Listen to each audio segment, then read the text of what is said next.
네, 시청자 여러분 안녕하십니까? 네, 오늘 시마인TV의 새로운 뉴페이스, 새로운 게스트를 제가 소개하겠습니다. 오늘 자기소개 부탁드립니다. 네.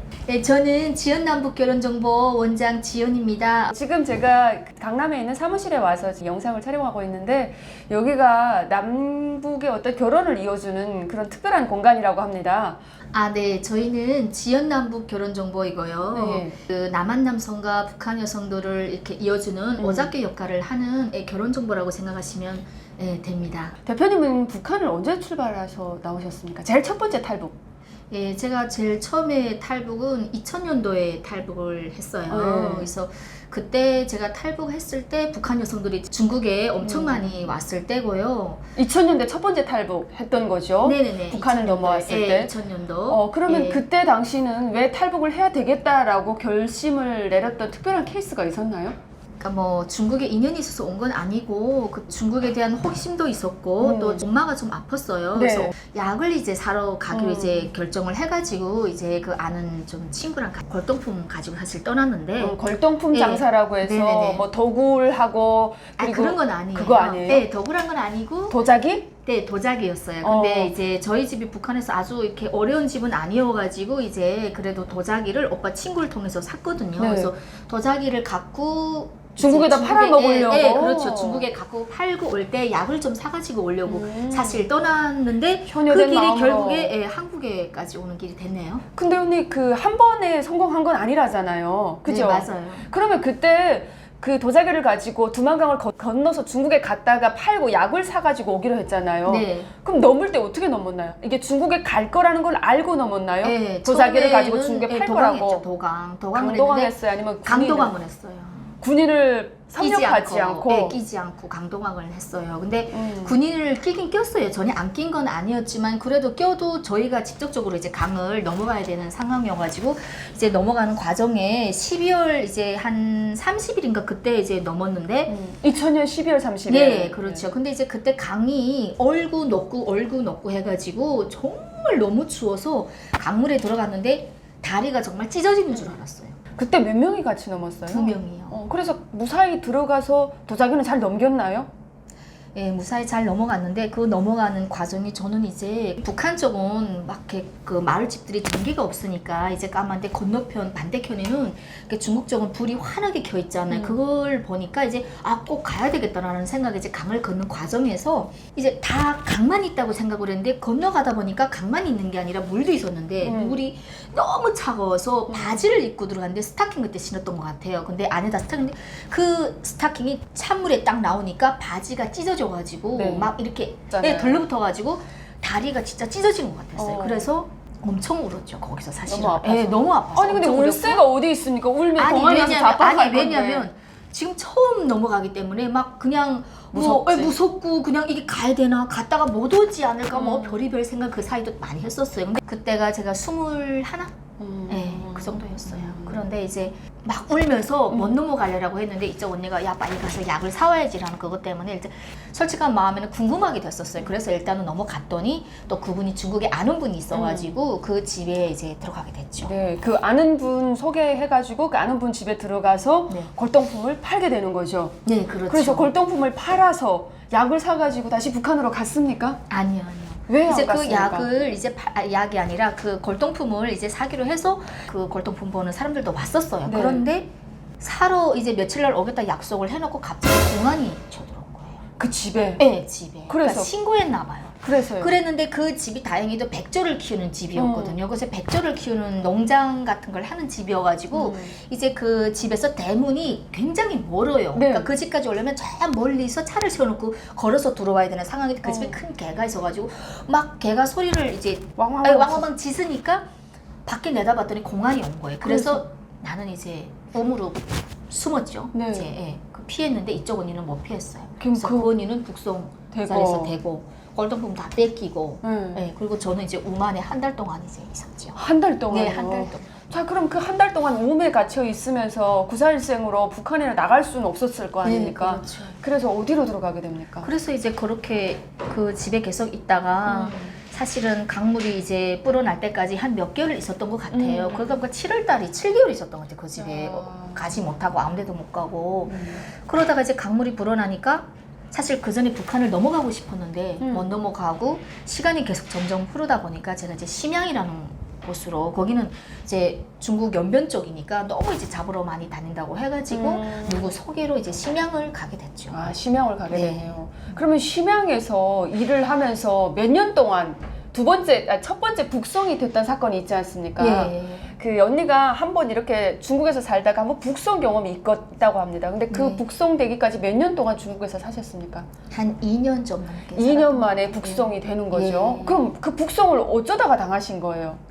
아, 그러니까 이제 제가 중국에 있을 때 그 북한 사람들 워낙 많이 잡아가지고 경찰차만 지나가면 진짜 심장이 얼어붙는 것 같았어요. 그래서 이렇게 중국에 이제 살면서 이제 그 공안차만 지나가도 우리는 북한 사람들은 누구나 다 그랬을 거예요. 무섭지. 그냥 막 진짜 심장이 얼어붙고 맞아. 막 진짜 뭐 괜히 어쩌지도 않은데 막 너무 무서웠어요. 이렇게 길가에 지나만 가도 무서웠었어요. 맞아요. 저도 그런 경험이 있어요. 네, 그런데 이제 그때 계속 중국에서 살기에는 나의 신분이 없잖아요. 이제 북한 사람도 아니고, 그러니까 처음에는 그런 걸 못 느꼈는데 1년, 2년 살다 보니까 나의 정체는 과연 뭘까라는 생각이 너무 들었어요. 근데 네. 그 당시에 제가 20대 초반이다 보니까 네. 공부하고 싶은 생각도 너무 있었고, 그런데 중국에서는 할 수 있는 게 아무것도 없잖아요. 네. 그래서 많이 울었던 것 같아요. 예. 근데 집에 사실 가고 싶은 생각도 있었어요. 있었는데, 그러니까 중국에서 제가 이제 가이드를 하게 됐거든요. 네네. 그래서 가이드를 하게 됐는데 한국 사장님들 사실 많이 만났어요. 많이 만났는데 한국에 대한 이제 그 꿈 같은 게 이제 많이 생긴 거죠. 그렇죠. 한국 가면 우리는 보호받을 수 있고 한국 국민이 되면 살 수가 있겠구나. 예, 이렇게 위험이 따랐지만 그런 게 없고 괜찮겠다는 생각이 들어서 누구나 북한 사람은 다 로망이 한국 가는 게 로망일 거예요. 근데 그 한국 가는 길이 워낙 위험하기 때문에 그 떠나는 과정 때문에 무서워서 사실 엄두를 안 내고 있다가 대부분의 탈북민들은 중국에서 조금만 안정적으로 살게 되면 혹시 한국에 오다가 잡힐 경우에 엄청나게 그 두려운 처벌이 북한에서 기다리기 때문에 겁이 나서 못 오는 겁니다. 잘 맞아요. 사는 건 아는데. 그렇죠, 그렇죠. 그래서 저도 뭐 남들과 똑같이 20대 초반이었기 때문에 굉장히 무서웠고, 근데 사실은 북한에 다시 가고 싶은 마음도 있었어요. 그래서 진짜요? 네, 저는 돈을 벌었기 때문에 엄마랑 저는 어떻게 보면 생이별을 한 거예요. 그래요. 엄마 약을 구애를 해가지고 가기로 하고 했는데 못 갔으니까. 일이 잘 안 돼가지고 계속 이제 시간이 흐르다 보니까 맨날 그냥 새벽만 되면 울었던 것 같아요. 네. 엄마 생각 때문에. 근데 운다고 해서 해결되는 건 없으니까 그냥 한국을 가야 되겠구나라고 결심을 했는데, 아는 어떤 분이 상해에 있는 영사관을 들어가면 한국에 갈 수 있으니까 보내줄게 라고 해서 중국 돈 2만 원을 내고 이제 제가 그 상해로 가는 길에 이제 네. 오릅니다. 근데 상해로 이제 가는 길을 이제 기차를 타고 한 2박 3일인가 갔던 것 같아요. 심양에서 꽤 멀더라고요. 심양에서 상해까지는 이렇게 돌아서 밑에까지 내려와야 되니까 꽤 멀죠. 근데 중국 길을 사실 잘 몰라요. 그래서 이제 그 사람이 가자고 해서 저는 그냥 따라갔고 이제 갔는데, 상해까지는 간 거예요. 예, 갔어요. 기차를 상해까지 타고. 기차를 타고 갔어요. 그래서요? 그래서 상해 무슨 이렇게 그 탑 있는 그런 데도 가봤고, 그게 어딘지는 잘 모르겠지만 탑 있는 곳도 가봤고, 그 강물이 흐르더라고요. 그래서 네. 거기도 다 구경하고 상하이탄? 동방명주 있고 이런데 상하이탄인가? 네, 상하이탄 네. 거기를 갔던 것 같아요. 그래서 뭐 진짜 한국 가다가 또 잡힐 수도 있는데 그러면 또 북송까지 되니까 그냥 마음을 사실 다 비웠죠. 성공할 수도 있고 못할 수도 솔직히 있잖아요. 그래서 그러고 있다가 이제 그 호텔 같은 데 가서 일단은 그분이 우리를 다 재웠던 것 같아요. 하룻밤 자고 이제 그 다음날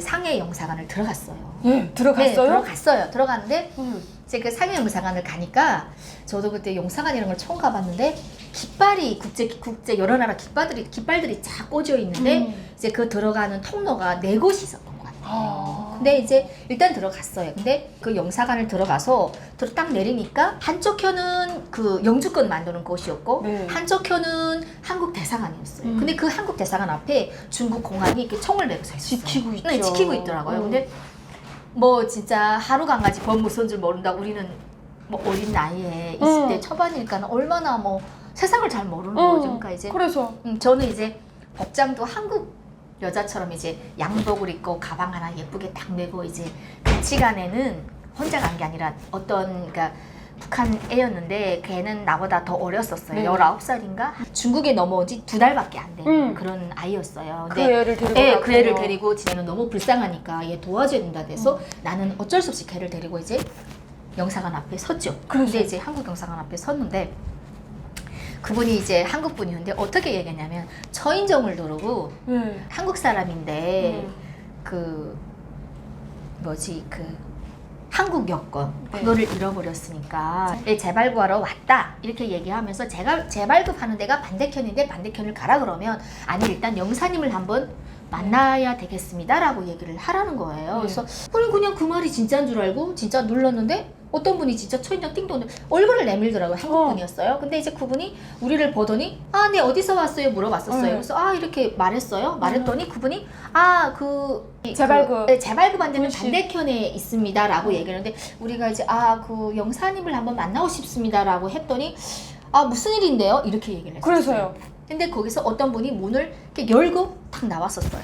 근데 그 앞에 서 있는데 나오더니 아 여긴 들어가시면 안 되는데요? 이렇게 했었어요. 근데 이제 그러는 순간 옆에 있던 그 이제 중국 공안이 청 메고 있던 공안이 갑자기 우리를 와서 이렇게 탁 잡았어요. 아니 그 바로 딱 앞에서 예. 그래서요. 근데 제 생각에는 그때 그 영사관 그쪽 편에 CCTV가 다 있어서 다 우리를 지켜낸 거예요. 근데 우리는 그걸 모르고 거기에 그냥 재빨리 어디를 들어갔어요. 아니는 그 재빨리 들어갔는데 우리는 그걸 너무 모르는 상황이니까 그래서 이제 그러더니 또 어떤 남자 2명이 또 갑자기 왔더라고요. 그래서 우리를 이제 끌고 간 데가 무슨 영사관 쪽에 있는 경찰서인가 그런 데를 우리를 끌고 갔어요. 벨벳 타고 쫙 갔는데 한 7시간 있었던 것 같아요. 7시간 있은 이유는 뭐냐면 이제 들어가자마자 어디서 왔냐를 먼저 물어봤던 한국에서 것 같아요. 왔다고 그래서 했어야지. 한국에서 왔다고 했어요. 했는데 이제 그 같이 갔던 그 여성분 있잖아. 나랑 같이 갔던 애 걔는 2달밖에 안 됐어. 2달밖에 안 되고 중국어를 못 하는 거야. 근데 나는 중국어를 유창하게 하니까 그 사람이 이제 조서를 쓰는데 이쪽에 벌써 다 얘기를 했어요. 북한에서 왔다고. 그래서 그 사람이 나한테 무슨 얘기를 했냐면 그 경찰이 이런 얘기를 했었어요. 아, 너가 혼자 들어왔으면 너를 그래도 내가 내보내줄 수가 있는데 제가 이미 북한 사람이라고 다 그 얘기를 했기 때문에 도와줄 수가 없다. 근데 나는 또 뻔뻔하게도 또 이제 그 경찰한테 무슨 얘기를 막 중국어로 얘기를 했었어요. 근데 내가 그 당시엔 중국을 좀 잘했어요. 그러니까 이 사람이 너 정체가 뭐냐? 넌 중국 사람이냐? 중국말로 너 중거론? 한거론? 대초생? 이렇게 하면서 막 어디 사람이냐고 막 엄청 닭달질을 했었어요. 근데 그런 말이 하나도 귀에 안 들어 그냥 제발 좀 도와달라고 나 좀 나가게 해달라고 얘기했는데 중국에 있는 상해 영사관에 들어갔던 사람 외에 상해 쪽에서 잡힌 북한 사람은 단 한 명도 내보내줄 수가 없대요. 왜요? 상해는 그만큼 세다 그러더라고요. 걸린대 중국법에. 아니 근데 공안이 길가에서 잡은 것도 아니고 영사관에서 잡혔으니까 이건 한국행위여서 빼박인데요? 이게 그 서류에 대한민국 그 영사관 앞에서 잡혔다는 게 딱 꼬리표 달려가지고 북한에 나갔을 거 아닙니까? 그렇죠. 그래서요. 그래 며칠 만에 그래서 이제 거기에 이동하니까. 그렇게 있는데 이제 거기서 이제 조서를 다 쓰고 나서 한 7시간 그 안에 있었는데 밥을 먹으라고 밥을 갖다 줬는데 밥을 안 먹었어요. 물도 안, 안 물도 들어가지. 한 모금 못 먹고. 그 상황에서. 그때 상황에서는 제가 진짜 심장이 와 쩌그러드는 그런 심정이었어요. 왜냐면 엄마도 보고 싶었지만 두 번째는 아 북한 가면 난 이제 죽겠구나 라는 그런 생각이 이제 너무 많았는데 거기 상해에서 며칠을 그러면 구류하고 있다가 덤문이나 어디로 나갔습니까? 네, 그래서 이제 저는 스토리가 좀 긴 게 거기에서 바로 이제 간 게 아니고 거기에 이제 있는데 처음에 우리를 이제 상담했던 사람이 이제 한국말을 못하는 사람이어가지고 나는 중국어가 되니까 나는 중국 사람이 했고 이쪽에는 그 조선족이 아마 상담을 했다 그러더라고요. 조선족 경찰이. 그래서 이쪽엔 중국말 하나도 못하니까 그래서 굉장히 어려움이 있었대요. 그래서 내 쪽에는 다시 건너와서 한 얘기가 저쪽에는 완전히 북한 애가 맞다. 그러니까 너가 빨리 불어라. 이렇게 돼서 제가 거기서 엄청 힘들었어요. 아무튼 걔 때문에. 그래서 뭐 알았다. 그 다음에 내가 이제 시인했죠. 맞다. 나 북한에서 온 거 맞다. 빗줄선 맞아요. 이렇게 얘기했었어요. 근데 북한 가고 싶다. 가겠다. 라고 인정을 했죠. 그랬더니 이제 거기서 사진을 찍는데 이제 죄인이니까 앞, 옆 이 사진을 다 찍어요. 거기서 일단 찍고 그 다음에 한 저녁 어두워지니까 한 8시 정도에 이제 어떤 그 차가 왔었어요. 차가 왔는데 여기 말고 공안차예요. 거기다 우리를 실었어요. 어디로 데려가는 겁니까? 네, 거기다 싣고 이렇게 철조망이 다 막힌 그 뒷좌석에다 우리를 이제 실은 거예요. 완전히. 족쇄 묶어서 족쇄를 그 자리에서 바로 묶더라고요. 그래서 묶어서 간 곳이 한참 한 서너 시간을 가는데 갔던 곳이 상해 국제 감옥이었어요. 아, 그 상해니까 거기에 국제 감옥이 있었군요. 예, 상해는 그냥 감옥을 가는 게 아니라 저희도 이제 북한에서 왔기 때문에 외국인이잖아요. 그래서 국제 감옥을 이제 우리를 넣는 거예요. 근데 국제 감옥이 정말 저희 키보다 한 5배 되는 철장이 엄청 높아요. 그런데 큰 대문이 쫙 열리는데 진짜 무섭겠다. 너무 무섭고 와 여기 들어가서 내가 못 나오는 건 아닐까? 철책이라는 건 일단 우리한테는 되게 무서운 공포스러운 것이에요. 언니 난 태국 이민국시 용서 가는데도 자발적으로 한국에 가기 위해서 여기서는 안정적인 곳이라고 함에도 불구하고 철책으로 들어가잖아요. 깜방에 들어가는데 그거 되게 슬프더라고. 내가 머리 털라고 진짜 대가리 털라고 이게 무슨 깜방에 가서 빵살이를 할 줄 내가 상상이나 했겠냐고. 이게 정말 나라가 제대로 변변치 못하니까 살 길을 찾아서 저 멀리까지 와서 이제 여기서 깜방을 거쳐야만 자유를 얻을 수 있다고 하니까 난 진짜 그때 너무 힘들었는데 국성당하는 그때 당시에는 얼마나 더 힘들었을까요? 네, 그래서 이제 거기 일단 들어가는데 너무 어렵기 때문에 너무 무서웠어. 일단 첫째는 무서웠고 여긴 또 왜 들어가지? 나는 북한을 바로 보내는 줄 알았어. 근데 그게 아니라 국제 감옥이라는 것도 나중에 알았죠. 처음에는 몰랐죠. 일단은 왜 이런데도 우리를 넣지 했는데 들어갔더니 이제 들어가자마자 몸수색을 다 해요. 근데 중국도 다 베껴요. 다 베껴서 뭐 돈 같은 거 숨겼는지 해서 다 베껴서 그걸 조사, 여자 이제 간수가 들어와서 다 베껴서 했는데 조사에서 아무것도 없으니까 거기에서 이제 아무 조사도 일단 안 해요. 일기 전에 거기서 다 했기 때문에 거기에서 우리를 이제 제수복 같은 거 줘요. 예, 무슨 옷 같은 거 주더라고요. 그래서 우리가 입고 갔던 옷은 보관을 했다가 나중에 나갈 때 주는 거지. 준다는 거예요. 그래서 알았다고 이제 봤는데 어떤 우리를 데리고 가서 철창문을 탁 열었는데 봤더니 그 안에 그 여자들이 한 20명 정도인가? 그 정도 있었어요. 그럼 그 사람들이 20명은 북한 사람? 아니에요. 다 외국인이에요. 저만 북한 사람이고 걔랑 나랑 갈라놓더라고요. 말 맞출까? 그래서 갈라놓고 봤더니 뭐 미국 사람, 미국 여자, 뭐 홍콩 여자, 대만, 러시아 다 있어요. 국제 감옥이 그래요. 그래서 너무 놀랐어. 이건 뭐지? 하고 봤더니 거기에는 어떤 사람들이 들어오냐면요. 뭐 마약을 팔다가 그런 사람들, 경제 이런 좀 사범, 그런 사범들이 들어와요. 도둑질을 했거나 뭐 비행기를 타고 가다가 돈을 훔쳐가지고 그런 여자들도 있었어요. 그래서 홍콩 여자가 있었는데 그 여자랑 좀 얘기도 많이 했고, 근데 우리가 이제 북한에서 왔다는 거를 이제 걔네들도 이제 직감을 한 거예요. 근데 그때 진짜 너무 서러웠죠. 왜냐면 사실 저는 뭐 죄라면 북한을 떠난 죄밖에 없잖아요. 근데 이런 감옥에서 같이 있는 난 자체가 너무 수치스럽고 북한 사람으로 태어난 게 너무 싫었던 것 같아요. 그 당시 수치예요. 진짜 너무 싫었고 일단은 내가 여기서 북한을 이제 가겠구나라는 그게 가게 되면 난 죽겠구나라는 그게 두려움이 크다 보니까 뭐가 기다릴지 모르잖아. 너무너무 힘들었어요. 힘들었는데 일은 안 시켜요. 앞쪽에는 철창이 이게 다 있는데 방 청소는 이제 우리가 다 해야 돼요. 물걸레를. 근데 그 중국 감옥도 그 안에 화장실 다 붙어 있어요. 거기서 우리가 한 3개월? 2, 3개월 있었어요. 바로 못 갔어요. 바로 왜 못 갔냐면 우리만 북한 사람 우리만 데리고 가는 게 아니라 무슨 저쪽 다른 감방에 한 2명인가 있대. 근데 그 5명 비행기를 한 번에 모아서 데리고 가는 거예요. 뭡니까? 그러면 비행기를 타고 북한으로 간 거예요? 아니 비행기를 타고 북한으로 간 게 아니라 우리도 진짜 너무 웃겼던 게 뭐냐면 우리 거기 왠지도 몰라요. 있는데 일단은 거기서 웃긴 스토리 하나 얘기하는데 밥을 주는데 군용밥통 같은데 밥을 줘요. 근데 이제 그 군용밥통 밥 밑에 북한 사람이라고 계란을 항상 하나 내서 2알 넣어줬어요. 북한 사람만 주는 거예요? 우리만 왜? 줬어요. 북한 가면 죽는다고? 아니 굶으니까 밥을 못 먹으니까 전 세계가 그건 다 알잖아요. 그래서 불쌍하다고. 쟤는 북한 이제 감옥을 가면 굶으니까 여기 중국이라도 계란이라도 먹으라고. 계란이라도 해줘야 돼. 이걸 무슨 고맙다고 해야 되나? 근데 이제 그거를 이제 밥을 먹다가 계란이 나서 너무 놀래가지고 옆에 사람들이 계란 옆에 사람이 없는 거예요. 이건 뭐지라고 이제 막 그랬는데 그 옆에 사람들이 너네는 배처선을 왔으니까 계란을 넣어줬다. 근데 그 얼굴이 그냥 너무 빨개져가지고 이걸 먹어야 되나 말아야 되나. 참아. 북한에서 왔다는 내가 북한 사람 태어났다는 거를 또 한 번 너무 싫다라고 생각했던. 다른 나라를 보내서도 다른 나라 감옥은 그 정도는 아닌데 북한은 너네가 우리가 미안하게 잡기는 했지만 너네 가서 굶어 죽을 수도 있고 뭐 최소한의 그런 생각이 있었나 보지. 그런 새끼들이네. 그런 게 있었던 것 같아요. 근데 일단은 그렇게 이제 한 2, 3개월 있었는데 어느 날 갑자기 우리를 이제 나오라고 그러더니 이제 어떤 차가 왔더라고요. 근데 봤더니 북한 사람이 거기 5명이 있었던 거예요. 다른 감방에도 다 있었어요. 그래가지고 그날에 모집을 했고 그날에 다 모아가지고 한 번에 못 간대요. 그러니까 한두 명이면 비행기 타는 게 아마 좀 수속하고 이게 좀 절차가 있으니까. 그래서 우리를 데리고 상해 무슨 공항을 가더라고요. 네, 큰 상해 공항. 푸동이라는 데가 있어요. 몰라요. 나는 푸동. 상해 처음 가봤기 때문에 어딘지도 몰라. 갔더니 아무튼 공항이야. 비행기? 이거 뭐지? 비행기 타고 바로 북한으로? 너무 무서운 거야. 근데 딱 그 차에 태울 때 적세를 묶었어요. 적세를 묶었는데 그 자기네도 뭔가 좀 데려가기가 좀 창피한 건지 뭐 좀 그런 건지 이 적세 묶은 쪽에 옷을 이렇게 감싸라 그러면서 옷을 하나 주더라고. 이렇게 감싸가지고 이제 걔랑 나랑 두 개 양쪽에 묶고 이제 같이 가는 거예요. 두 명씩. 뭐 수속 거기서 다 했는지 거기서 한두 시간 기다리니까 무슨 비행기를 탔죠. 결국에는 비행기를 타고 어디로 상해에서부터 갑니까? 단동을 갔어요.